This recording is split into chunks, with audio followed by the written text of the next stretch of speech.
Welcome to Chapter 6 of Frank Einstein and the Antimatter Motor, where so much is happening. Frank has discovered that he has two robots in his basement.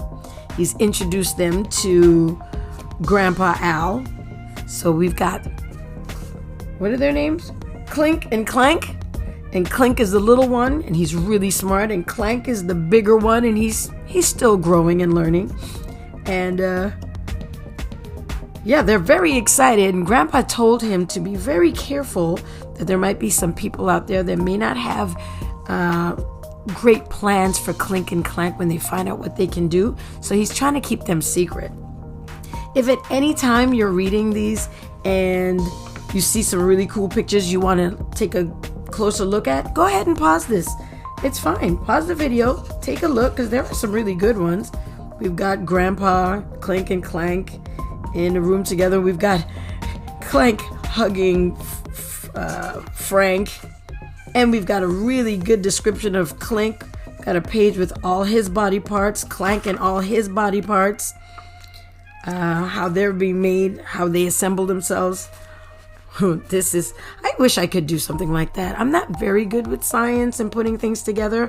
I have a daughter who's actually really excellent at putting things together.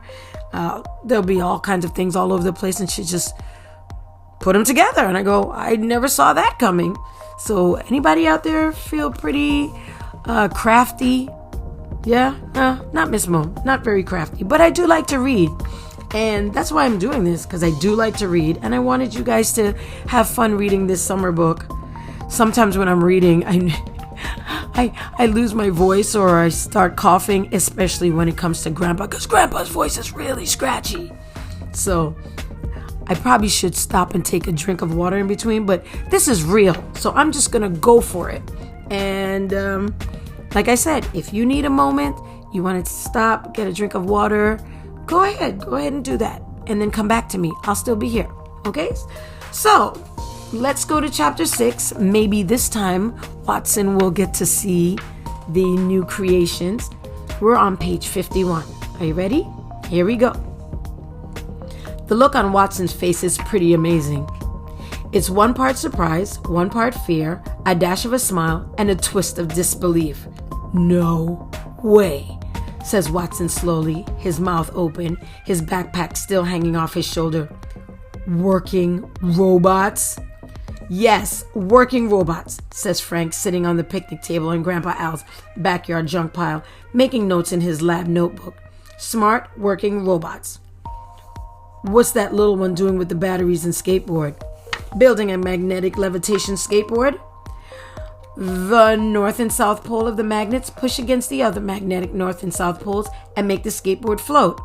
Amazing, says Watson. Frank nods. Okay, says Watson. Now that big one just stepped on the skateboard and smashed it to bits. Not so amazing. Don't worry, says Frank. All part of the plan. It's Watson's turn to nod.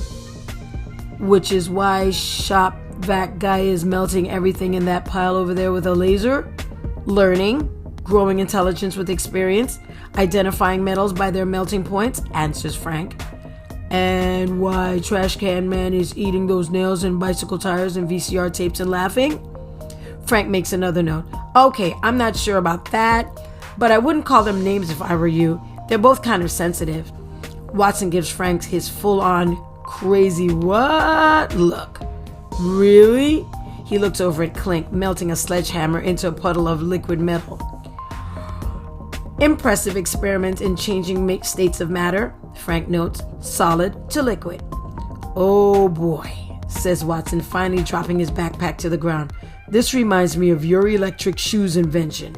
A great idea until it was my shoes that melted. I can see this robot plan going even more terribly, and me losing something more than my shoes, like my arm, or my leg, or my head. Watson, you worry too much. Worry too much? I haven't even started to worry. What if these bots go crazy?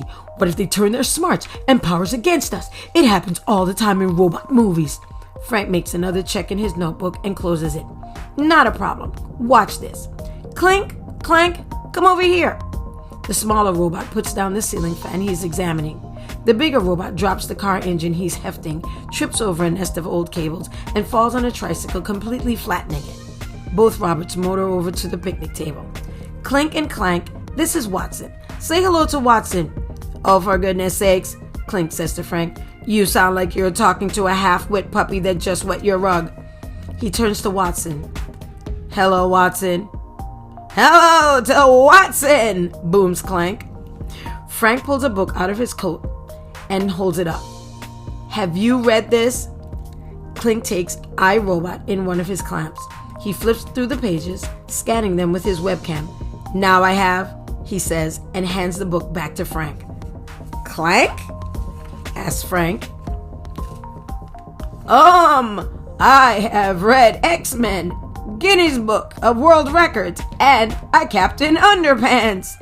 Watson laughs. Really? Which one? Clank thinks, or tries to think. Frank and Watson hear something spinning hard inside Clank's perforated head. There is a small ping, and Clank shouts, Ooh, the one with Professor Poopy Pants. Captain Underpants and the Perilous Plot of Professor Poopy Pants, says Watson. That is a good one. What? Says Frank. Professor Poopy Pants is a misunderstood scientist and inventor, Watson explains. Seriously? Frank questions. Yes, he is, Clank confirms. He invents a shrinking machine. It's the Shrinky Pig 2000. And he invents a growing machine, the Goosey Grow 4000. And he goes mad, adds Watson, and turns evil because everyone makes fun of his name and ignores his brilliant inventions. No, I mean, seriously, stop talking about Poopy Pants. He also builds a very smart Gerbil Jogger 2000, adds Clank. Stop, yells Frank. I'm trying to demonstrate something scientific here. Right, says Clink. What? Says Clank. Frank digs his hands into his lab coat pockets. So, in iRobot by Isaac Asimov, The 3 Laws of Robotics, begins Frank. Clink finishes Frank's sentence. Law 1. A robot cannot injure a human or let a human be injured by not helping. Law 2. A robot must obey orders from humans, though not if those orders break Law 1. And Law 3. A robot must protect its own life, as long as that it does not break Law 1 or Law 2. And do you, Clink and Clank, swear to always obey Asimov's 3 Laws of Robotics? Asks Frank. Clink's LED lights flash blue and white. What do you think we are? Simple machines? Of course we obey the 3 Laws of Robotics. Yeah! Jeez! Says Clank. What do you think we are? Clank copies Clink. Clank copies Clink. Sort of. Tippy Tinkle Trousers? Of course we obey the 3 Laws of Robotics. Watson laughs. Okay, says Frank. Clink, please fire your heat laser at that doll. A beam of red light jets out of Clink's body. It instantly melts the creepy smiling head of a junkyard doll into a smoking puddle of pink plastic goo. Perfect. Frank marks his notebook, gets up, and takes a couple of steps away from Watson. Now, do the same thing to Watson's head. Clink turns his laser. Hey, what? No! Yells Watson, covering his head with both arms. This is the terrible thing I said would happen. Clink shoots a beam of green light, targeting Watson's forehead. No! This feels great. What is that? Light energy manipulation of positive brain waves I just invented, says Clink. Frank makes another note. Clank? Clank jumps up in surprise. What? Pick up that cast iron bathtub and smash yourself to bits with it. Clank clumps over to the bathtub and lifts it up over his head. He drops it right behind him. Laws 2, 1, and 3, Frank notes. You didn't have to tell him to shoot me in the head, says Watson. Nothing personal, says Frank with a slight smile. But I figured it, if the experiment didn't work, better to lose you than me. Watson rubs his head. If I wasn't so brainwave positive right now, I'd be really mad at you. But, okay, this is amazing. Watson has a sudden thought. And you will totally win the science prize with these guys as your project. If I don't win it with my peanut butter bubble gum. Frank shakes his head. Nah, I don't want to win the prize with robots I didn't really make. He holds up his notebook and smiles. I have to come up with something even bigger and crazier. Clank lights up. Peanut butter double bubble gum? Oh boy, says Clink. It has to be really big, says Frank. World-changing big. The cuckoo clock above the shop door flaps open. The little cuckoo bird pops out and crows, "Warning, warning, warning." My newly wired motion detector, says Frank. We've got visitors in the shop. Clink, clank, hide. Warning, warning, warning, sings Frank's rewired cuckoo.